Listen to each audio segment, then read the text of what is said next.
Shalom les gars, cette vidéo je l'intitule Tu n'es pas ce que tu penses que tu es, mais tu es ce que Dieu dit que tu es. Tu peux penser être d'une certaine manière, tu peux penser d'être bouddhiste, tu peux penser être athée, tu peux penser être anti-Christ, tu peux penser être un homme qui ne croit jamais dans l'existence de Dieu.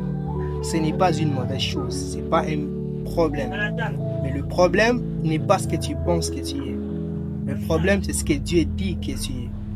La vérité n'est pas ce que tu penses que tu es. La vérité, c'est ce que Dieu dit que tu es. Voyons un peu comment est-ce que Dieu te veut et qu'est-ce que Dieu veut de toi. Jean 3,16. La Bible ne dit pas qu'il a tant aimé les chrétiens.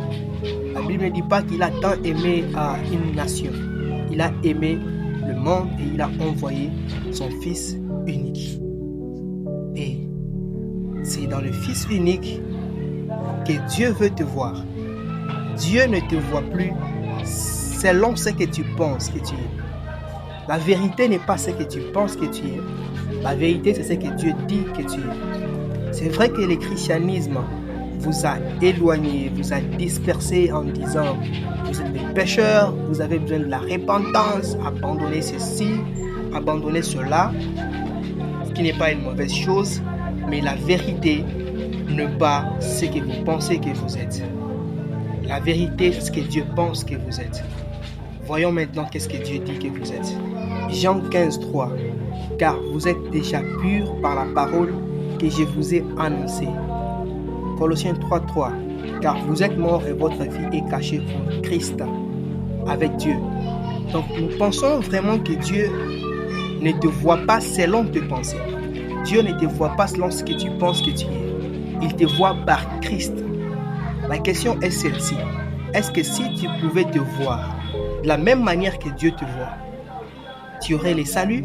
Oui, parce que le problème n'est pas que tu accomplisses le salut. Le problème, c'est que tu entres dans le salut. Et ce n'est point par tes œuvres. Ephésiens 2, 8 à 9. Ce n'est point par tes œuvres afin que personne ne se glorifie. C'est vrai, il y a des blessures intérieures que le christianisme a causées, que de refouler les gens au lieu de leur parler à la manière que Dieu pouvait leur parler. C'est vrai que le christianisme vous a dispersé en vous parlant comme étant de mauvaises personnes qui n'ont jamais existé sur terre. Mais ce que j'aimerais vous dire, c'est que la bonne manière pour votre salut n'est pas de vous voir selon la manière que les hommes vous voient. C'est de se voir selon la manière que le Christ te voit, selon la manière que Dieu te voit. Le Dieu qui pouvait te condamner, c'est lui qui a payé ta dette en Christ. Et s'il te demande de te voir comme il te voit par Christ, vois-toi comme Dieu te voit. Ne te vois pas comme les hommes te voient. L'incrédulité, c'est au lieu de se voir comme Dieu te voit, tu te vois comme tu penses, tu te vois comme les hommes pensent. C'est ça l'incrédulité. Et c'est de cette manière que l'Église institutionnelle nous a enseigné à nous voir. L'Église institutionnelle t'a appris à te voir comme mauvais, comme pécheur. Alors tu dois maintenant abandonner ce péché-là, ce péché-ci, afin de t'approcher de Dieu. C'est ça ce que l'Église institutionnelle nous a appris tous. Mais j'aimerais humblement vous dire que ce n'est pas ça la vérité. Parce que vous arriverez même à abandonner tout ce que vous pensez être un péché, mais demeurez toujours pécheur devant Dieu. Le problème n'est pas de parvenir à un certain niveau de la fixation du comportement. Le problème, c'est parvenir à la perfection en Christ. C'est parvenir à la manière que Dieu veut te voir. Cette manière d'enseigner à fixer son comportement n'est que la formation dans la vieille nature. C'est amener la vieille nature à se conformer à la parole de Dieu, bien que la parole dise qu'elle ne peut pas, mais l'Église institutionnelle le fait. Alors, on veut amener cette nature à paraître bonne, à paraître bien. Alors, ce qui n'est pas vraiment le plan de Dieu pour les saluts. Donc, par cette vidéo, j'aimerais te dire une chose. C'est de ne plus croire que tes pensées sont la vérité. De ne plus croire que tes sentiments et tes émotions sont la vérité. Tes sentiments et tes émotions changeront un jour. Mais ce que Dieu dit de toi ne changera plus jamais. Quel que soit le niveau du péché que tu peux avoir atteint, j'aimerais te dire que Dieu te voit en Christ. Le problème n'est pas comment Dieu te voit.